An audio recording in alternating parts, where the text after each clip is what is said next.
Ladies and gentlemen, dear colleagues, hello and welcome to my first virtual training for Fintelekt. It's a privilege for me to have been invited by my friend Shirish Pathak, and I want to thank him and Fintelekt for this opportunity. My name is Daniel Thelesklaf. I am an anti-money laundering and combating the financing of terrorism and anti-corruption expert with over 25 years of experience. My last positions included the directorship of the Swiss Financial Intelligence Unit, EMROS, and the co-chairmanship of the FATF's Risk, Trends and Methods Working Group. I was also, for many years, a member of the committee of the Egmont Group and the chair of the European FATF-style regional body, Moneyval, until 2019. So today, I will be delivering a talk on a subject matter that, in my opinion, definitely deserves more attention: trade-based money laundering. Now, this is not a new topic at all, but given its increasing magnitude and threat, it's time that this method to launder the proceeds of crime, and particularly of organized crime, is given more prominence. The reason for this somewhat limited attention in the past probably lies in the many challenges to detect trade-based money laundering and to bring such cases to the judicial process. While this method is increasingly used by professional money launderers, it still remains somewhat underestimated because it's not as evident and visible as other more traditional methods. Until now, unfortunately, there are not many cases where conviction for trade-based money laundering has been achieved. While the number of related investigations is increasing, more outreach and awareness raising needs to be done, and I hope I can contribute to these efforts with this talk today. So, as you can see from the screen, in December last year, the Financial Action Task Force, FATF, and the Egmont Group of Financial Intelligence Units have published a joint report that gives the AML CFT community an excellent update on this money laundering threat. I can recommend you to study the report and use it for your own training and outreach activities. So today I will be summarizing the main findings of the report and provide some context. I also invite you to watch the video of the FATF press conference of December 2020, which you can find on the FATF website. It will also give you a very good snapshot on the content of the report. So this is not the first time that international organizations have highlighted the threat arising from trade-based money laundering.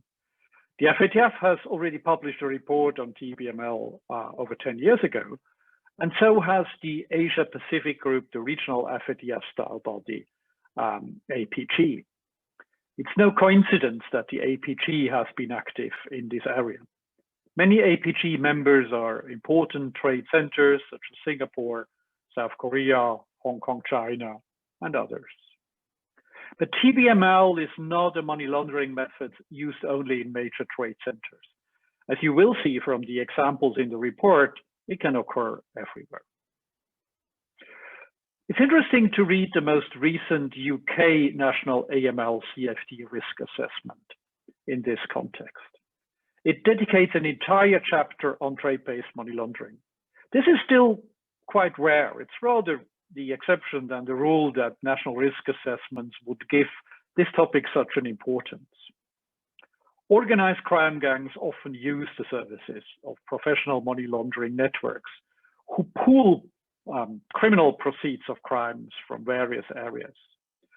And the UK NRA National Risk Assessment says that the complexity, anonymity, and scale of global trade makes TBML a favored money laundering technique, which has been increasing since 2017. So this threat is very real. And let me start with a newspaper article that I found a few days ago.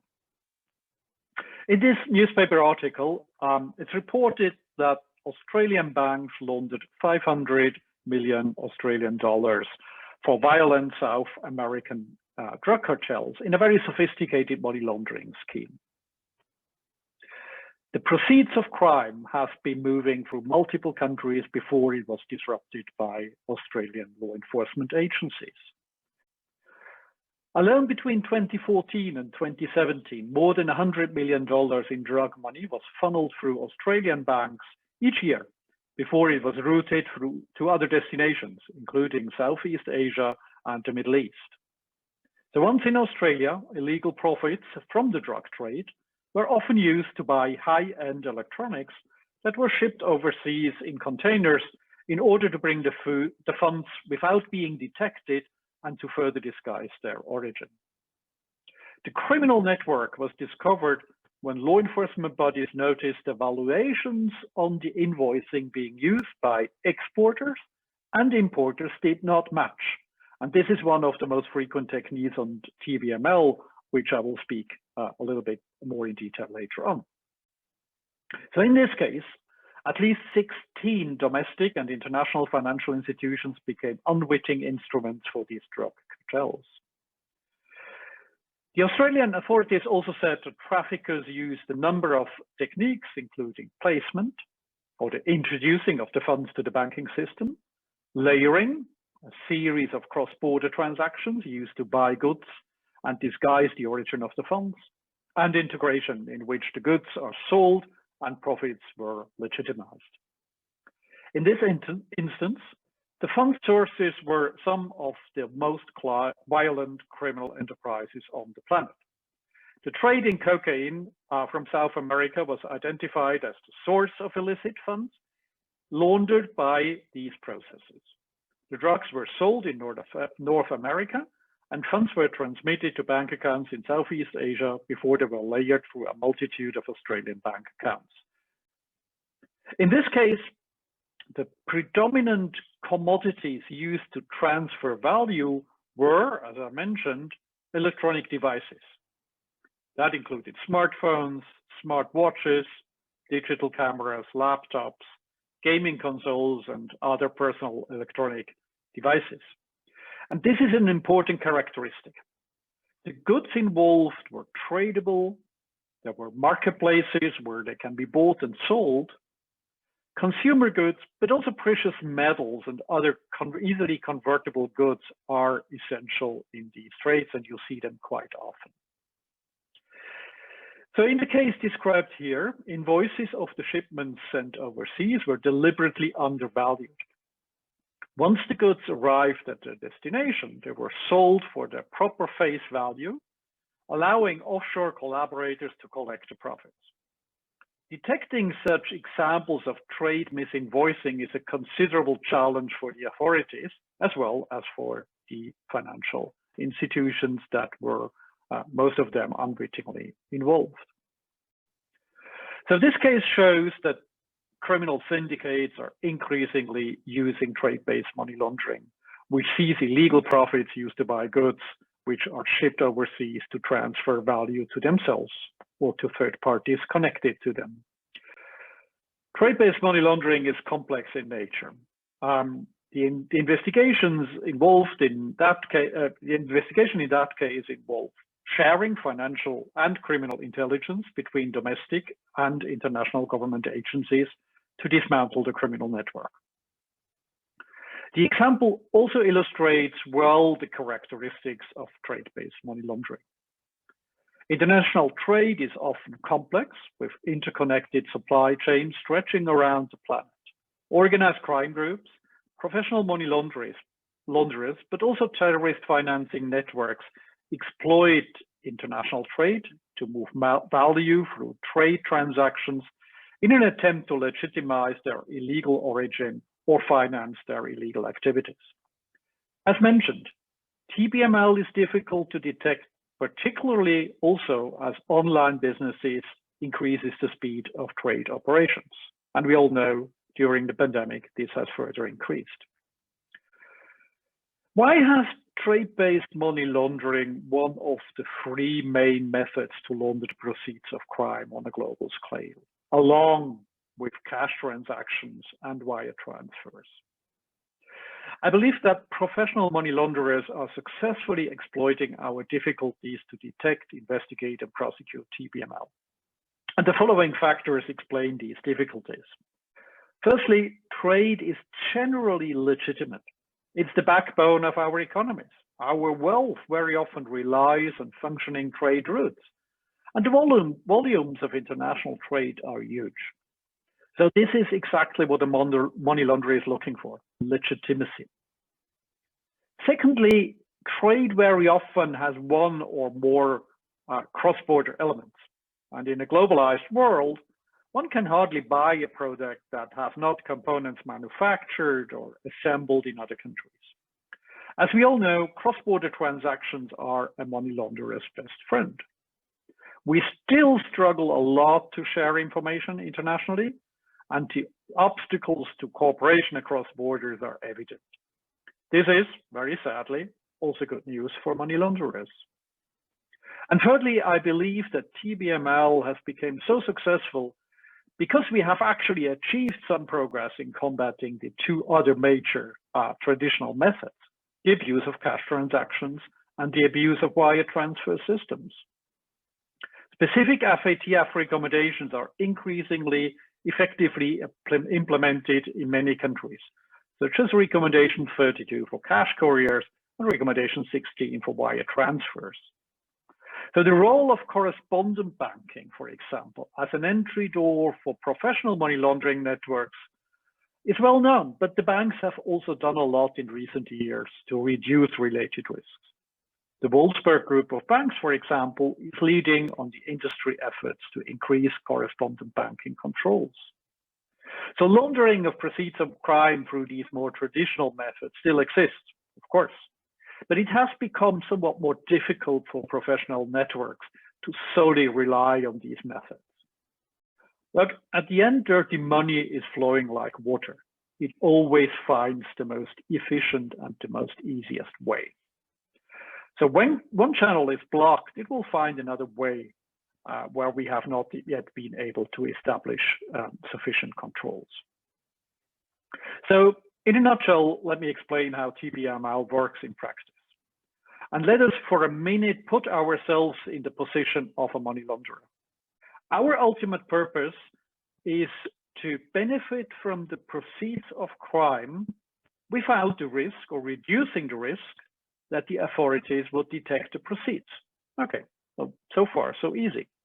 So even in the case where authorities manage to detect proceeds of crime, the ultimate goal of the money laundering is to avoid that the authorities can prove that the proceeds are illegal. So far, so good, also bad.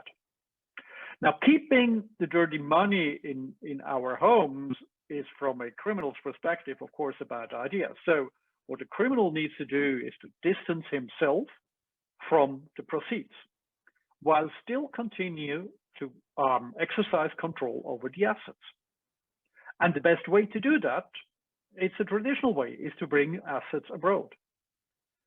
This is because the authorities of the powers of our authorities come to an end at our national borders. You know, this is sovereignty of countries, and this is quite a good concept in many regards, but it also offers great opportunities to criminals. And they do exploit our weaknesses in international collaboration, and they exploit also related loopholes such as secrecy provisions. So as soon as proceeds of crime have crossed the border, you will depend on collaboration with other authorities abroad. And this willingness to cooperate will depend on the capacity of other agencies, but also on their willingness to see your crime as a priority for them. And we all know capacities and engagement to work for others is key for a successful international investigation. However, once we need to share information internationally as evidence, we still rely on concepts dating from the 19th century. Mutual legal assistance, for example, is very slow and pretty inefficient. Yes, there is sharing of financial intelligence between FIUs, which is far more effective, but it has the disadvantage that very often this information can only be used as intelligence and not as evidence. So the situation we're facing is it only takes a few seconds to move proceeds of crime abroad, but it takes years to get evidence to actually prove that this has happened. Yes, we have done quite a bit to enhance cross-border cooperation in the last 20 years, and it has become more difficult to move assets across borders anonymously. Requirements, as I mentioned, relating to cash transportation have been strengthened. It's not impossible to move large bulks of cash abroad, but the risk of detection has risen. And the massive reduction of physical cross-border movements of people since the outbreak of the pandemic have also further reduced the opportunities for criminals to move cash between countries. And then, of course, we have a wire transfer system, which allows for very fast, effective, and quite, in most cases, inexpensive movement of assets internationally. So from a money laundering perspective or a money launderer's perspective, this is quite attractive. But with the additional AML controls implemented since 9/11, particularly the famous travel rule, also international wire transfers have become more transparent, and that's something that criminals don't like. So with these more traditional methods having become a bit more tricky for professional money launderers, here comes TBML. In essence, TBML allows a money launderer to transfer funds across borders without depending on cash transportation and on wire transfer. And let me explain that through some of the modus operandi that are also described in the FATF Egmont report and that are used in practice. The slides that I'll be showing here are from the FATF 2006 report, so they haven't changed significantly since, but some of them have been further developed. So the most traditional format is over and under invoicing, and I think the Australian case that I described in the beginning is showing that very clearly. So here the key element of this technique is the misrepresentation of the price of the good or service in order to transfer value. So in this type of arrangement, the importer and exporter are both complicit in the misrepresentation. So imagine that a company A, the exporter in a foreign country, exports 1 million medical masks for $2 each. But actually, only 1 million is then invoiced to the importer. So the complicit importer will then resell the masks for the actual price of $2 million. So what you manage to achieve with that technique is that an additional $1 million is generated abroad, which then the exporter will be able to benefit from. But the wire transfer only shows $1 million, and there's an invoice over $1 million. So for the bank that is executing this transfer, this all looks fine. But in reality, an additional $1 million has been channeled through this trade abroad without using any cash transportation across borders, without using any wire transfer that would raise question. So a very similar technique is over or short shipping of goods and services. So this technique involves the misrepresentation of the quantity of goods or services, including phantom shipments where no product is moved at all. Again, the importer and the exporter are both complicit in that technique. Another somewhat closely related technique is the falsely described goods and services. So here, this involves the misrepresentation of the quality or type of a good or service, such as the shipment of relatively inexpensive good, which is described as a more expensive item, or an entirely different item to justify value movement. So staying with the example of the mask here, a simple medical mask is invoiced. However, what is shipped is a more expensive, higher quality FFP2 mask, which is then resold at the country of destination, and again generates wealth in the country of the destination without needing a wire transfer or cash transportation. Another technique to achieve the same goal is multiple invoicing of goods and services. So this technique involves the reuse of existing documentation to justify multiple payments for the same shipment of goods or delivery of services. Criminals and terrorist financiers exploit this further by reusing these documents across multiple financial institutions, making it difficult for one institution to identify it. Finally, a different topic, but again, part of quite a sophisticated technique is the illicit cash integration. So here, criminals often need a way to integrate illicit cash into the financial system. Various methods exist to help them achieve this, including the black market peso exchange schemes, where cooperation between criminals looking to dispose of illicit cash and the infiltration of legitimate supply chains. A rather new typology, which we haven't seen 15 years ago, and this is certainly one of the highlights for me of the FATF Egmont report, is third-party intermediaries. Criminals penetrate legitimate supply chains by paying for the goods through the involvement of a previously unknown third party, usually the company responsible for integrated criminal cash in the transaction. Let me also elaborate a bit more on a specific technique and show you an example of surrogate shopping networks, which you can see here, a newspaper headline on the screen. So you probably have heard of this technique in the context of so-called daigou. Let me be very clear, this is not a phenomenon or a technique relating to just one ethnic group. It has just been detected first with members of the Chinese community, but it's no way limited to this nationality. And in these examples, organized crime groups in Europe, generating a lot of cash from their illegal businesses, provide this cash to tourists that will embark on shopping tours in Europe. So the goods are then exported back to the home countries where they are sold on trading platforms, and the proceeds of the sale were wire transferred then to the organized crime group. So again, with this method, no international payment, no wire transfer was necessary, and no cash had to be transported to the cross borders, and the criminals still achieved their goal to move assets abroad. This is quite an expensive technique. You know, these people have to be paid, flights have to be paid, but that's certainly a price that the money launderers, the professional money launderers, are willing to pay.